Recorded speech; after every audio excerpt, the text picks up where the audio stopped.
Καλημέρα σας από το πρώτο πειραματικό γυμνάσιο Πειραιά. Είμαι ο Κωνσταντίνος. Και είμαι η Ευγενία. Μαζί μας σήμερα είναι μια ομάδα συμμαθητών μας που επισκέφτηκαν την Πάτρα στις 16, 17 και 18 Οκτωβρίου. Πάμε να ακούσουμε τι έκαναν εκεί. Για πείτε μας, ποιος ήταν ο σκοπός αυτής της επίσκεψης? Επισκεφθήκαμε την Εστία Επιστημών Πάτρα στο χώρο των Αρσακίων Σχολείων, έναν χώρο ελεύθερης αναζήτησης της γνώσης.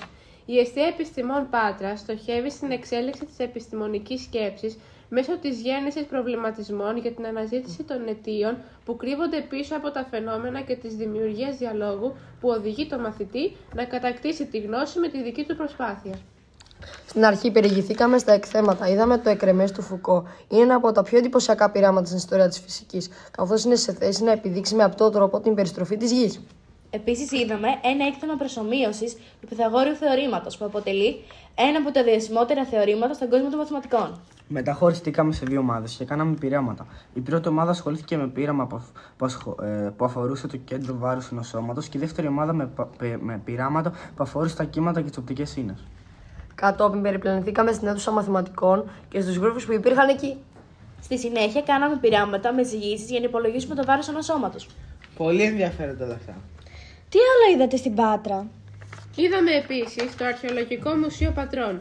Εκεί εκτίθενται ευρήματα που χρονολογούνται από την 4η χιλιετία π.Χ.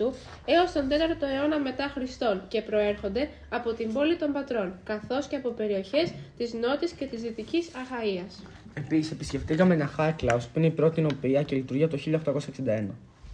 Ακούσαμε την ιστορία της νοπίας και ξαναγηθήκαμε στο κτίριο Οχυρό, το οποίο είναι ένα από τα πιο γνωστά αξιοθέατα της περιοχής, και στο Γελάρι Μουσείο με τα ιστορικά βαρέλια, ειδικά αυτό της Μαυροδάφνης. Κατά τη διάρκεια της ξενάγησης, ενημερωθήκαμε για όλη τη διαδικασία παραγωγής του κρασιού, από την παραγωγή μέχρι την ορίμασή του στα δρύινα βαρέλια.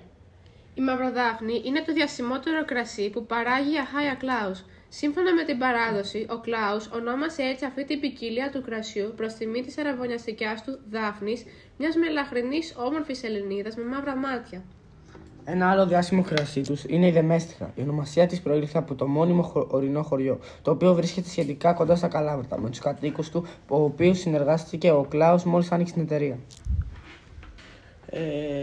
Ακούγεται καταπληκτικό. Πέστε μας, τι άλλο είδατε? Τέλος, στην επιστροφή, επισκεφτήκαμε την αρχαία Ολυμπία, τόπο διεξαγωγής των Ολυμπιακών Αγώνων. Να μην ξεχάσουμε ότι πήγαμε και σινεμά. Περάσαμε τέλεια! Πολύ ωραία σου μας είπατε. Και κάπου εδώ ο χρόνος μας τελειώνει. Ελπίζουμε να είμαστε σύντομα πάλι κοντά σας. Με μια καινούργια εμπειρία για να μοιραστούμε μαζί σας. Γεια σας από την Ευγενία. Γεια σας από τον Κωνσταντίνο.